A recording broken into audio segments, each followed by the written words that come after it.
Assalamualaikum warahmatullahi wabarakatuh. Kembali kita belajar materi PAI meraih kasih Allah Subhanahu wa Ta'ala dengan ihsan. Materi ini merupakan materi yang termasuk di pelajaran PAI kelas 12. Di sini Bapak akan menjelaskan materi ihsan itu seperti apa, karena menjadi bagian dari yang tidak bisa terpisahkan kaitannya dengan tiga pilar agama: satu Islam, dua iman, tiga ihsan.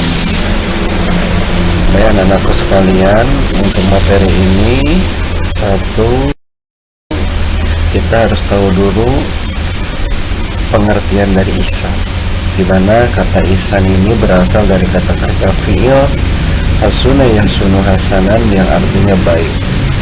Kemudian mendapatkan tambah hamzah di depannya yang menjadi ahsana yuhsinu ihsanan, artinya memperbaiki atau berbuat baik. Dan menurut istilah, ihsan pada umumnya diberi pengertian dari kutipan percakapan Nabi Muhammad SAW dengan malaikat Jibril ketika beliau menjelaskan makna ihsan, yaitu artinya Rasulullah SAW bersabda, kamu beribadah kepada Allah seolah-olah kamu melihatnya. Jika kamu tidak melihatnya, maka sesungguhnya ia melihatmu. Dengan kata lain, ihsan adalah beribadah dengan ikhlas, baik yang berupa ibadah khusus seperti sholat dan sejenisnya maupun ibadah umum, aktivitas sosial.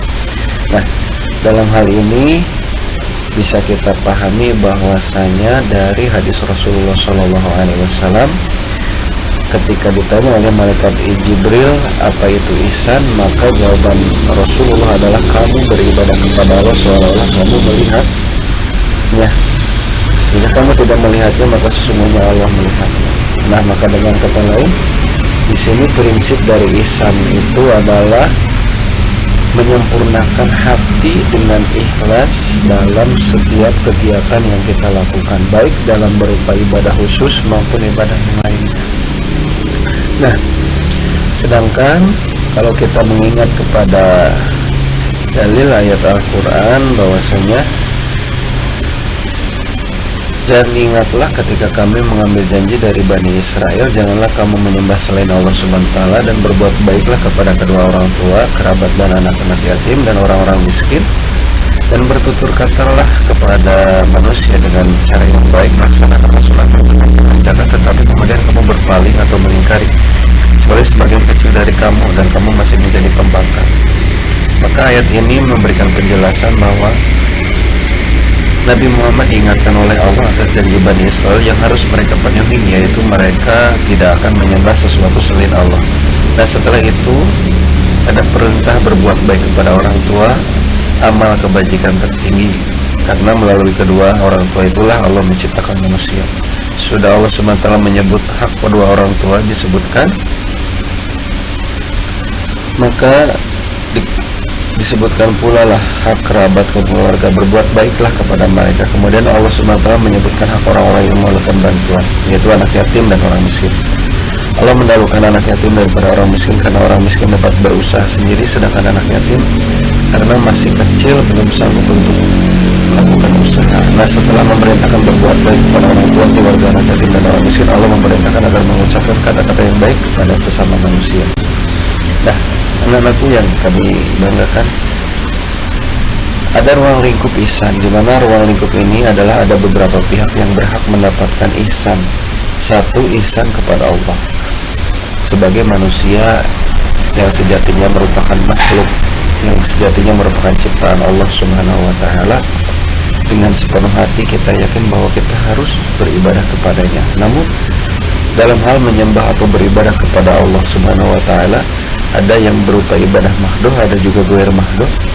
Ibadah yang mahdoh seperti sholat, zakat, puasa dan sebagainya. Sedangkan ibadah ghair mahdoh adalah seperti belajar, berdagang, bekerja, ya, yang semuanya perbuatan manusia tidak bertentangan dengan aturan agama.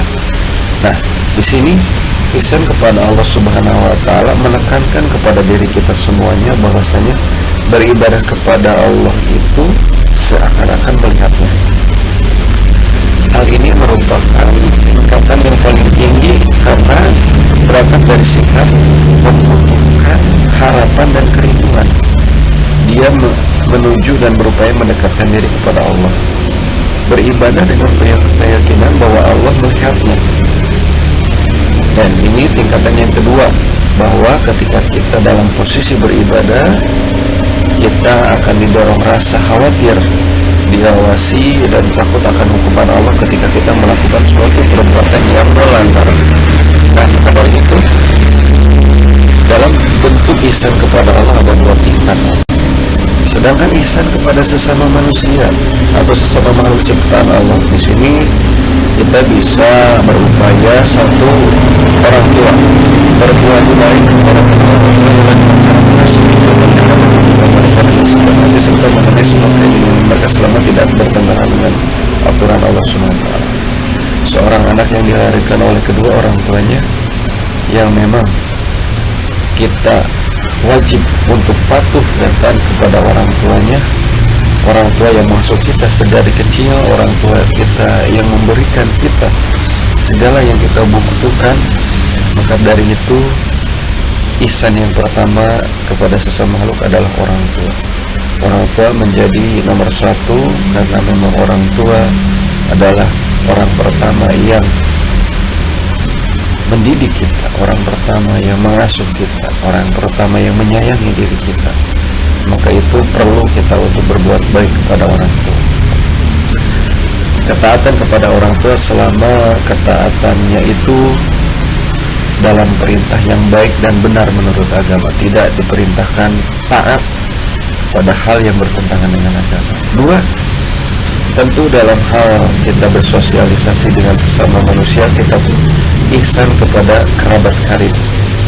Di sini adalah bahwasanya Allah menyamakan orang yang memutuskan hubungan silaturahmi dengan perusak di muka bumi, yang mana artinya silaturahmi dengan orang yang berbuat ihsan kepada kerabat karib ada keterkaitan yang sangat erat, di mana sama-sama mendapatkan keridhaan Allah Subhanahu wa taala. Dan ini sebab paling utama terputusnya hubungan seorang hamba dengan Tuhannya adalah karena terputusnya hubungan silaturahmi.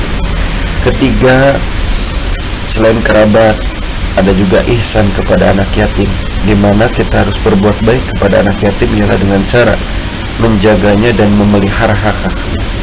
Anak yatim yang terlahir tanpa seorang bapak, anak tersebut memerlukan kasih sayang, memerlukan perhatian, memerlukan pengorbanan dari orang lain, yang mana anak ini harus kita jaga, harus kita pelihara, dan harus kita penuhi hak-haknya sampai kelak ia dewasa. Kemudian ihsan kepada fakir miskin. Ihsan kepada fakir miskin ialah dengan memberikan bantuan kepada mereka, terutama pada saat mereka mendapatkan kesulitan. Dan ihsan kepada tetangga meliputi tetangga dekat ataupun tetangga jauh, ya, baik jauh karena nasab maupun jauh karena jarak dari rumah. Teman sejawat yang biasa kita kumpul dengan kita atas dasar pekerjaan, pertemanan, teman sekolah atau kampus, ya, mereka semua masuk ke dalam kategori tetangga. Sehingga seorang tetangga kafir mempunyai hak sebagai tetangga saja, tetapi tetangga muslim mempunyai dua hak, yaitu sebagai tetangga dan sebagai muslim. Sedangkan tetangga muslim dan kerabat mempunyai tiga hak, yaitu tetangga, sebagai muslim, sebagai kerabat. Rasulullah SAW bersabda, demi Allah tidak beriman, demi Allah tidak beriman. Para sahabat bertanya, siapakah yang tidak beriman ya Rasulullah? Beliau menjawab, seseorang yang tidak aman tetangganya dari gangguan. Pada hadis yang lain Rasulullah bersabda, ya, tidaklah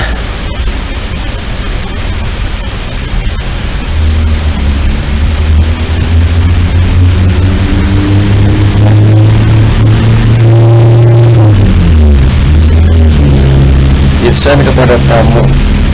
Kemudian ihsan kepada tamu secara umum adalah dengan menghormati dan menjamunya. Tamu yang datang dari tempat yang jauh termasuk dalam sebutan ibu sabil, orang yang dalam perjalanan jauh. Cara berbuat ihsan terhadap ibu sabil dengan memenuhi kebutuhannya, menjaga hartanya, memelihara hormatannya, dan menunjukinya jalan jika ia meminta. Kemudian ihsan kepada karyawan. Kepada karyawan pun yang memang orang-orang yang terikat dalam perjanjian kerja, termasuk pembantu, tukang dan sebagainya, kita diperintahkan agar membayar upah mereka sebelum keringat mereka kering. Ini adalah perbuatan ihsan, tidak membebani mereka dengan sesuatu yang mereka tidak sanggup melakukannya. Kita harus menghargai dan menghormati proses iman mereka. Terus ihsan kepada sesama manusia. Barang siapa beriman kepada Allah dan hari kiamat, hendaklah ia berkata yang baik atau diam. Wahai manusia, hendaklah kita melembutkan ucapan, saling menghargai satu sama lain dalam pergaulan, menyuruh kepada yang ma'ruf dan mencegah yang mungkar, menunjuki jalan jika ia tersesat, mengajari mereka yang bodoh, mengakui hak-hak mereka dan tidak mengganggu mereka dengan tidak melakukan hal yang dapat mengusik serta melukai mereka. Dan 6, terakhir adalah ihsan kepada binatang. Berbuat ihsan terhadap binatang adalah dengan memberinya makan, mengobatinya jika ia sakit, tidak membebaninya di luar kemampuannya sampai tersiksa dirinya, dan mengistirahatkannya jika hilang. Bahkan ketika hendak menyembelih, Rasul mengajarkan kita untuk menajamkan pisau agar kita dalam melaksanakan proses penyembelihan bisa cepat tanpa harus menyakiti ataupun menyiksa dari hewan tersebut. Dan terakhir adalah ihsan kepada alam sekitar, yang mana ihsan kepada alam sekitar ini adalah bahwa kita harus senantiasa menjaga kelestarian hidup alam dan manusia sendiri, dan alam harus bisa dimanfaatkan secara bertanggung jawab. Kemudian apa hikmah dari dan manfaat ihsan sendiri? Kebaikan akan berbalas kebaikan adalah janji Allah dalam Al-Quran, di mana kita berbuat baik maka Allah akan balas pula dengan kebaikan.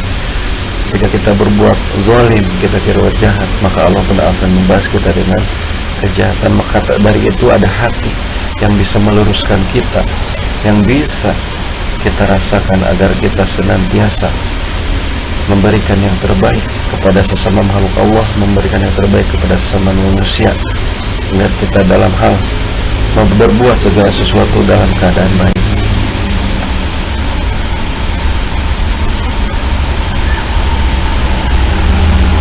Itu saja dari materi yang bisa saya sampaikan. Terima kasih atas perhatiannya. Assalamualaikum warahmatullahi wabarakatuh.